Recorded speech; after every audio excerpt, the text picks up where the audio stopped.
kind of listening to everybody tonight, I kind of think our topic kind of bridges a lot of those topics that we heard of. Ours was basically rallying support online for causes offline. And I think a lot of the things we've talked about tonight, like retail, getting stories told and things like that, are things where it's easy to talk about them online, but then you hit that kind of wall of like, well, how do I get those good ideas to happen? And I think we were talking about, that's something that's always happened. Before there were online communities, it's always like, hey, people have these great ideas, but how do we make it happen? And that's tough.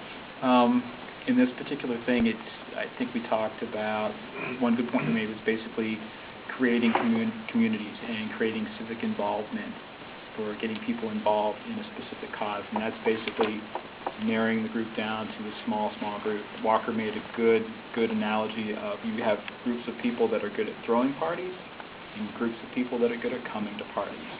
And figuring out ways to put those two together and get them motivated to, here's this idea, go do it. We also talked about, to make that happen, you need resources.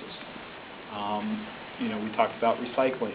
If people say, hey, we really need to recycle in this area, and people are willing to go do it, you need something to facilitate that as far as like, where are we going to go, where can we get supplies from, who can help us get those resources.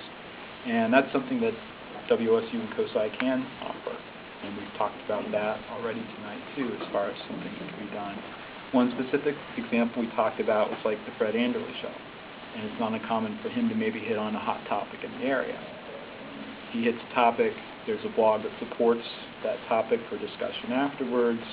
That blog in turn cycles back to the Fred Anderle show, and you have some follow-up, like, oh, had this topic a few, 3 days ago. Here's some really good comments that we had on the blog, and it just creates this cycle of dialogue in two different types of media.